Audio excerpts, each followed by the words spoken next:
Welcome, welcome, welcome.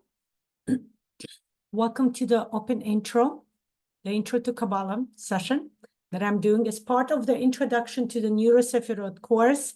The NeuroGraphic course is starting on Tuesday, March 26th at 12 p.m. Eastern Standard Time as we're holding the live. But a lot of people watch it in recording, so you're welcome to join for both, either live or in recording. The NeuroGraphic course will bring to you the deeper knowledge of each sphera. And of course, we will be combining it with a NeuroGraphic method. It will be a beautiful, beautiful course. This is the second cohort I'm doing. So welcome to join. Welcome to register. Let's go into the further understanding of the introduction to Kabbalah. You watched the previous videos where I talked about the creation of the world. Let's go further. Let's talk about, today we're going to talk about the four worlds of creation, as we go moving on from the creation, the original creation, right? Where we talked about Or Ein Sof, the reflection, the light of the divine infinity. Then we talked about the creation, the tzimtzum, the withdrawing, and the circle that represent the creation of the world, the line, the ray of light that represents the impulse, the way, the will, the formation, right? Today, we're going to go further. We're going to talk about the stages of formation, the four worlds of creation, and then we're also going to correspond it to 5 levels of the soul. I'm going to share my presentation with you now.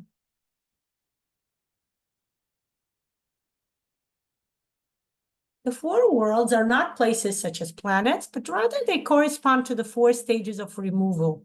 The removal from Ein Sof. Ein Sof, again, the term refers to divine infinity. We talked about it. If you look at this specific illustration, the area beyond the 4 circles is what we would refer to as a divine infinity. As divine infinity has withdrawn itself and left over the reflection. Again, you can watch the previous video if you want to kind of get the reminder of what it was like. That's where the 4 worlds were formed. The 4 worlds are Atzilut, Bria, Yitzira, and Asiya. I'm going to give you example, the explanation for each of the worlds now, okay? Here are the 4 worlds, right? The Atzilut is the archetypal world. It corresponds to the spirit, to the soul. It also corresponds to the will. The second level, the second stage is the world of Bria. It considers to be, it's a creative world. It's a mental world, okay? There is a third world is the Yetzirah, the formation, and the 4th world is the Asiya, the action. Okay, there's another way we can explain, another allegory, that first, whenever we want to do something, we first receive the desire, the initial flash of inspiration, the concept.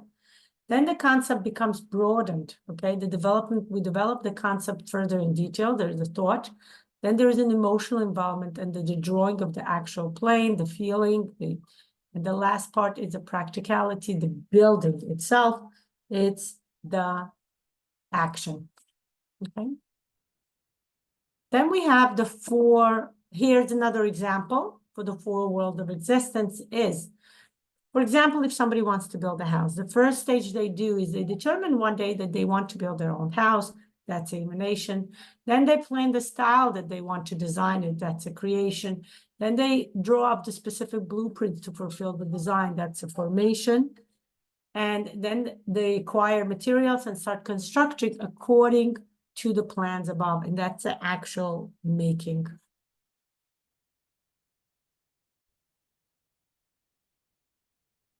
Let's look into each of the worlds specifically in detail so we understand more of how they connect, okay?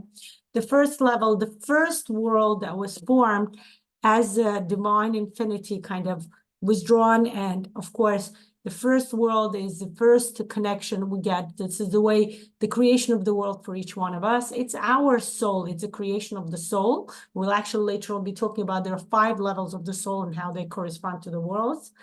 The name of this world is Atzilut. Atzilut is a world of spirit and essence.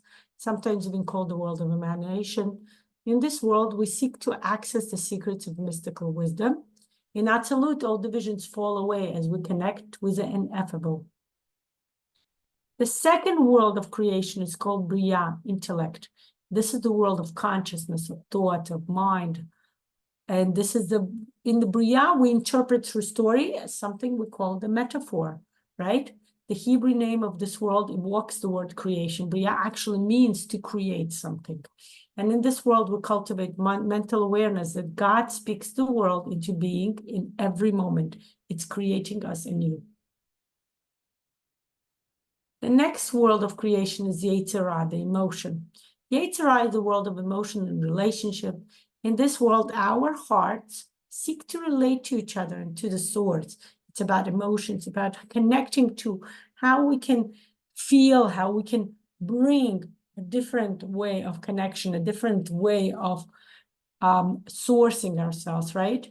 We draw associations. We look at everything from the emotional lens. The Hebrew name of this world, which means Yetzirah, means forming, as if forming the clay into a shape, and as in the inner work of the spiritual formation.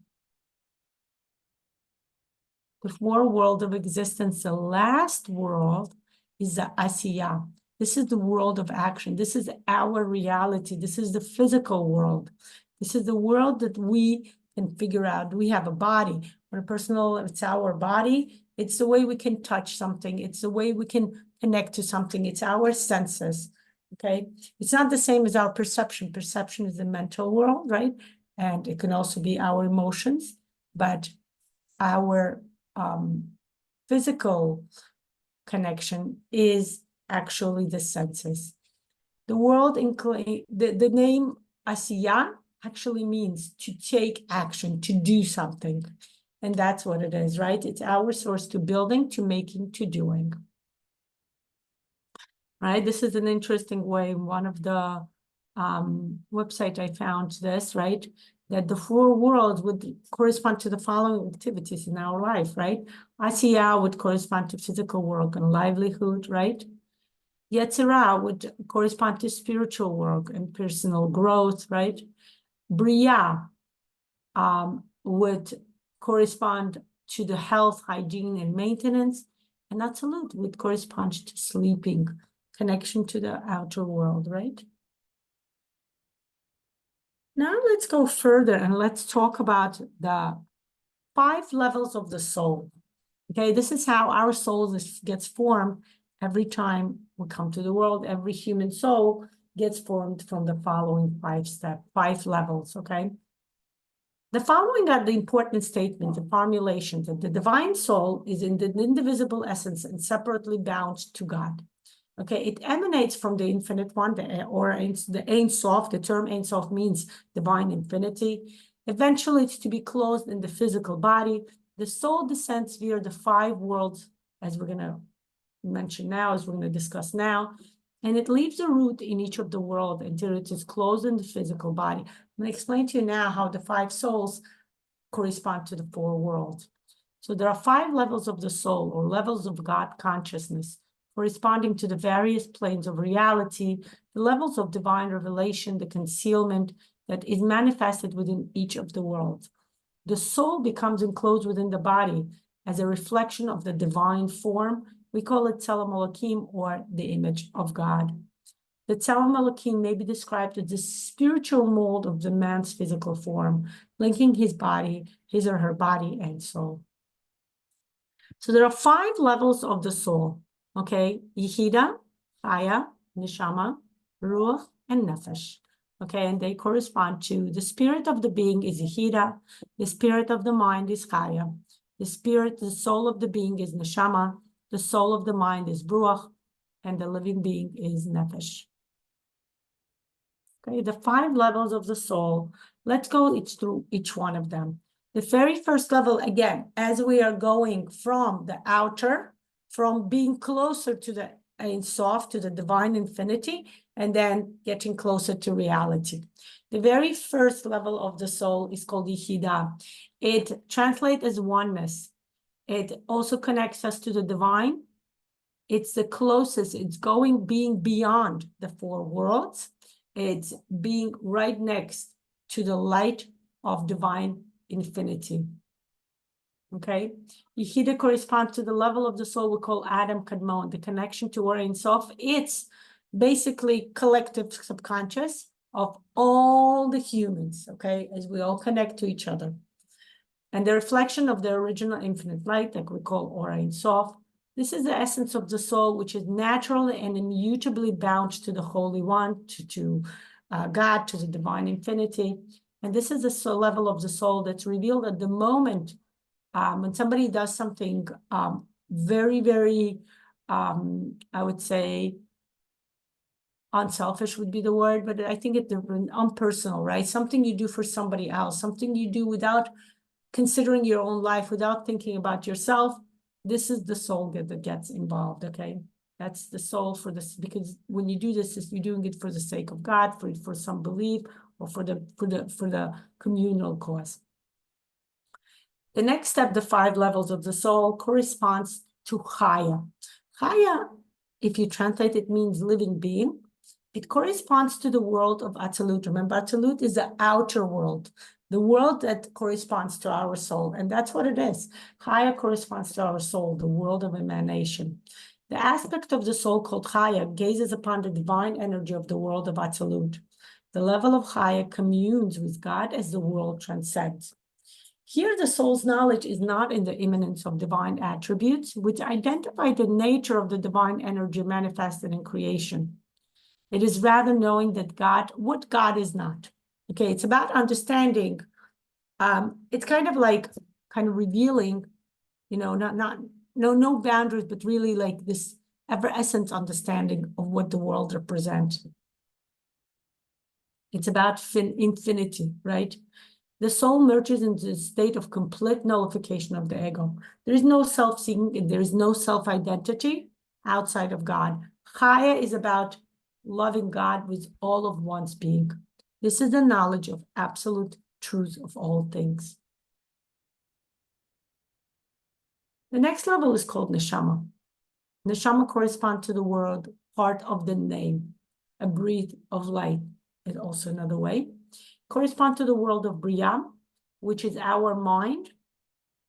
And it's the world where we start figuring things out. It's an intellect, it's a thought, it's a mind. The primary source of the neshama is in the conceptual grasp of the intellect, as the verse states, and the soul, nishamat, from the Almighty, gives them understanding. This is us corresponding, understanding the way the world works, understanding the way the divine works on an intellectual level, connecting to things on an intellectual level. This corresponds, of course, to the creation of the world that we know as Bria.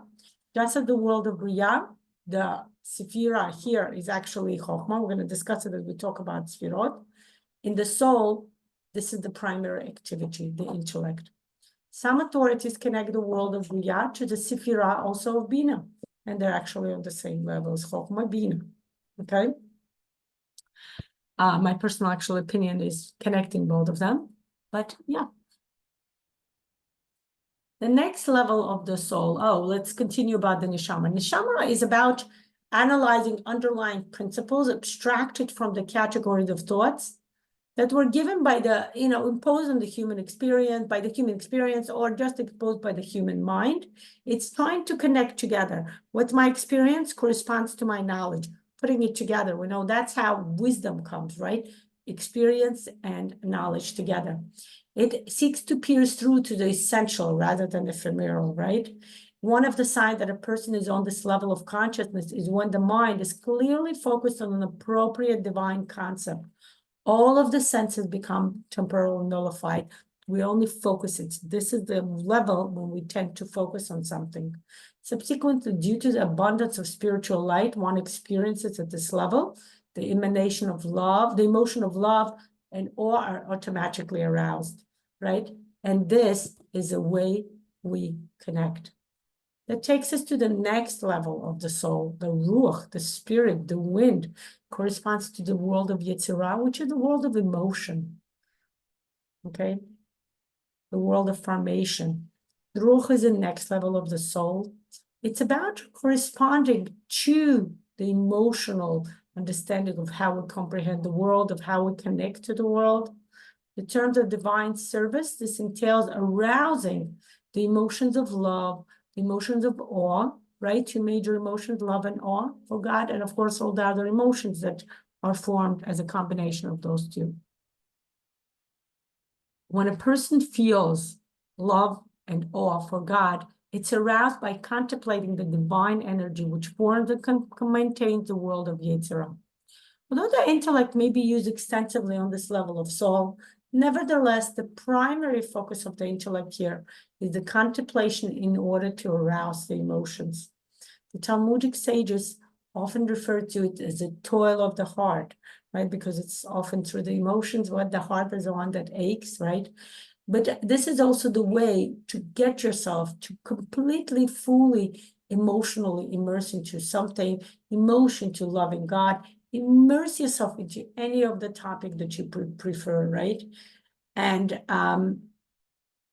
this is connection of like emotion to the physical, because that's the last going to be level that we're going to explore next, right? Connecting, exploring the physicality of the world through your emotions. Nefesh, vitality. It's the last connection to the last world, the world of Asiyah, the world of doing, the world of the physical world, the body, the world of action. Nefesh is the lowest level of consciousness. It's the awareness of the physical body and the physical world. It's the world of Asiyah, the world of action. The awareness of the physical body is not awareness in the passive sense. It is really an observation of the fact. Again, it's connecting to your senses. What's triggering you? What's connecting you? How do you see something? What do you hear? What do you see? What do you taste? What do you smell? What do you touch? Right? Nefesh is the life force of the body. Just precisely for that, we have awareness of the body thanks to our five senses, right? That's where we connect. Nefesh is a connection to the body.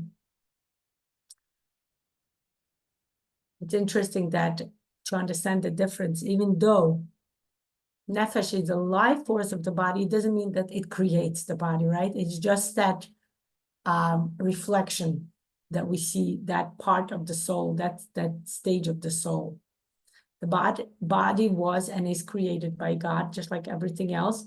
Just like it says that after God created Adam's body from the dust of the earth, and Adam, the breath of life was blew into Adam, and that's nefesh, right? That's a life force. This is like a force that connects you to life. It's vitality. The best explanation, I find to be the best translation is vitality. This is a part of the person that kind of goes to the grave, right? With the body, right?